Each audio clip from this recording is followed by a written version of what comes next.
is Luffy the most unique Chosen One figure in fiction? See, when we hear the phrase Chosen One, it almost feels like an archaic, played-out trope of storytelling at this point. A hero picked by destiny to fulfill some prophecy, so on and so forth. And while at one point this was a popular staple of fantasy stories, now readers tend to push back on the idea that someone needs to be born as a chosen hero in order to be a hero. After all, most of us don't feel as though we are born as chosen ones picked out by destiny, and yet most of us still aspire to achieve our dreams nonetheless. As such, it can feel alienating to read stories of protagonists that are handpicked by destiny to succeed, which is why the story of Luffy poses such a refreshing spin on this concept, in many ways challenging the idea of what it means to be the chosen one. If we look back at the way that Luffy was framed at the beginning of the story, it's a far cry from how he is being framed today. For a long time, Luffy seemed like just a random little kid from nowhere, born in the far corner of the sea, in a small village of no significance, who dreamed of one day conquering the entire ocean.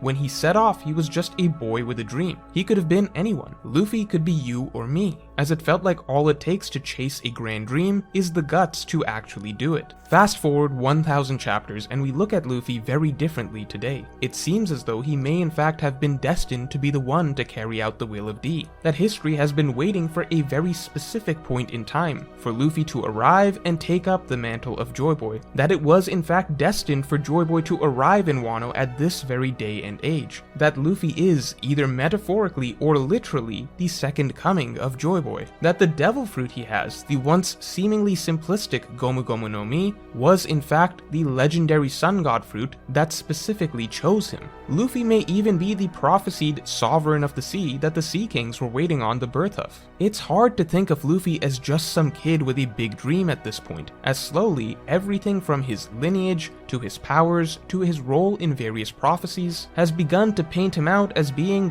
one of one, perhaps the only person in the last 800 years who can bring the dawn of the world because he was specifically born to do so. And yet at the same time, Luffy still represents freedom. He still represents willpower, dreams, and ambition. Everything about the way that he acts, the ideas he embodies, the beliefs he himself upholds, seems to fly in the face of destiny, to the point that Luffy always seems to reject the notion of ever walking a course that he does not personally choose for himself. And so here we have a beautiful merging of ideas, a chosen one, and yet the embodiment of free will. And I think the key to the merging of these two ideas comes down to the why. At the end of the day, Luffy is likely going to end up bringing the dawn of the world. He is likely going to fulfill the will of D as was prophesied, just as he saved Wano as Joy Boy as was prophesied. But I believe there is an important distinction between following the path of destiny versus choosing a path that happens to fulfill destiny. At the end of the day, why does Luffy do the things that he does?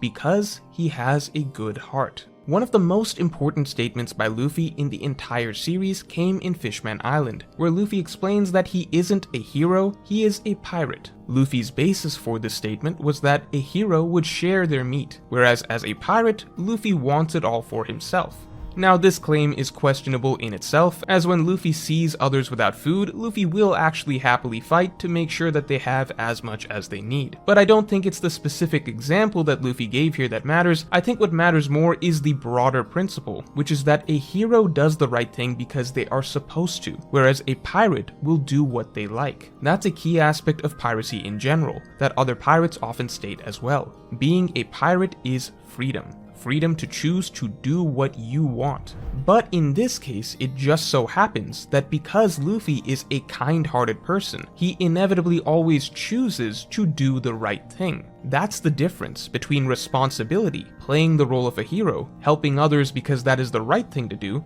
versus being a pirate, always choosing to help one's friends because one cares about one's friends, which just so happens to be the right thing to do.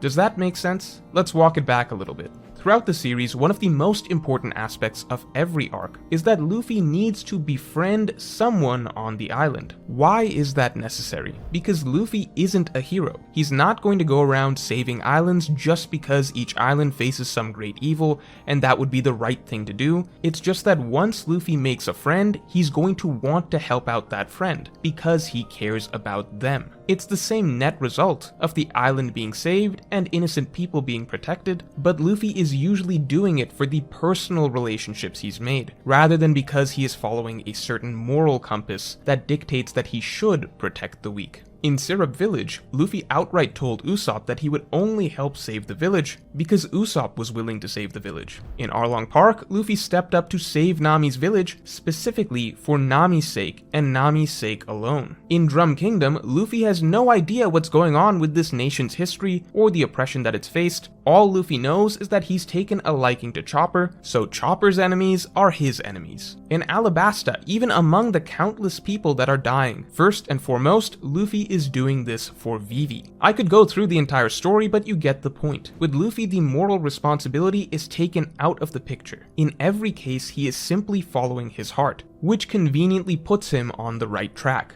It's not like protecting Alabasta is the right thing to do, therefore I will protect Alabasta. It's I feel like helping my friend, therefore I will protect Alabasta. In a way, it's the purest form of good one can be, as it's a child's approach to decision making. Never doing anything because one should, simply doing what one feels like doing. And he is simply such a kind-hearted person that what he feels like doing is always inevitably the most noble thing that one can do. So how does this extend back to the idea of destiny in general? Well, we are approaching a point in One Piece where the will of D is going to come to pass. The battle for the dawn of the world will take place, and someone, aka Luffy, is going to have to win the battle to bring the world into its new dawn. However, the key is that just because Luffy is pretty much guaranteed to carry that out, why he is going to do it will be his own choice. I look at the story of Skypiea. At this point, most every reader knows that Skypiea foreshadowed most everything that we see happening in the world of One Piece today.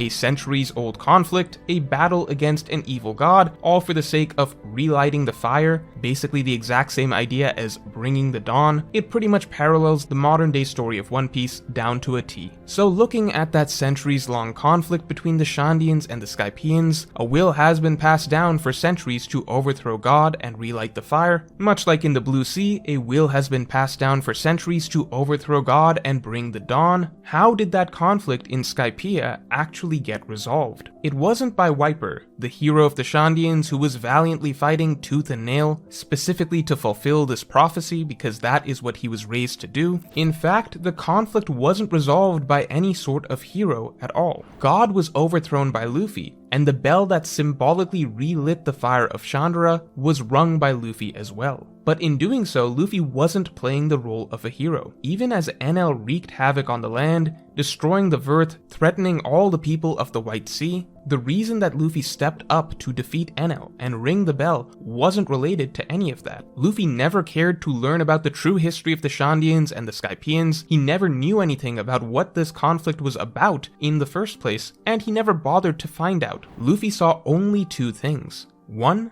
that Enel was hurting his friends, and two, that there was a bell up there that Luffy could ring for the sake of another friend, Cricket.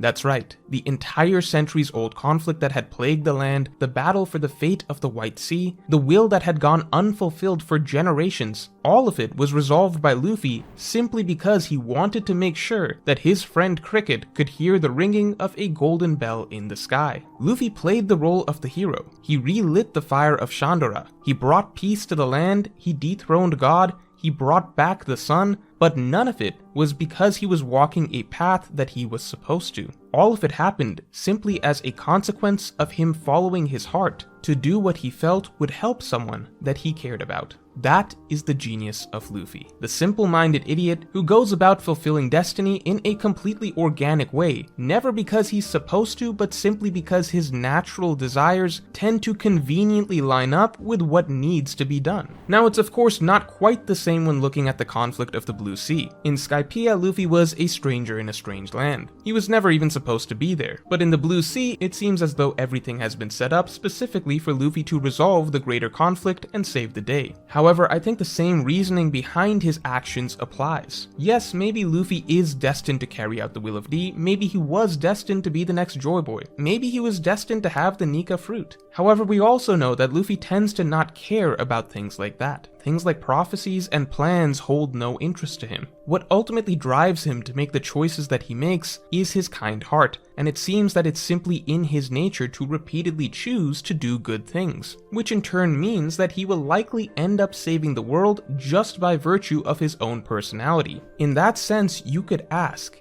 is Luffy the chosen one because he has a good heart, or does Luffy have such a good heart because he is the chosen one? I don't know if this is a question that Oda will ever answer, but when reading One Piece, I never get the sense that Luffy is someone that is carrying out some grander agenda. Every choice he makes simply seems organic to him. And if in simply being himself, he happens to bring the dawn of the world, then who cares if it was all destined to be or not? To me, the single most important moment for Luffy amidst all the newly revealed lore regarding his destiny and his role in the world was at the climax of Wano. When faced with the newly awakened Luffy, Kaido, who had been waiting for so long for Joy Boy, asked him, "Who are you?" As Zunisha monologued about how Joy Boy had returned, Luffy, in contrast, confidently proclaims that he is himself. Monkey D. Luffy, the man who will be Pirate King, the same person that we have always known. In an arc that was largely about identity, this definitive reaffirmation that despite all this that we are learning about Joy Boy and destiny and prophecy,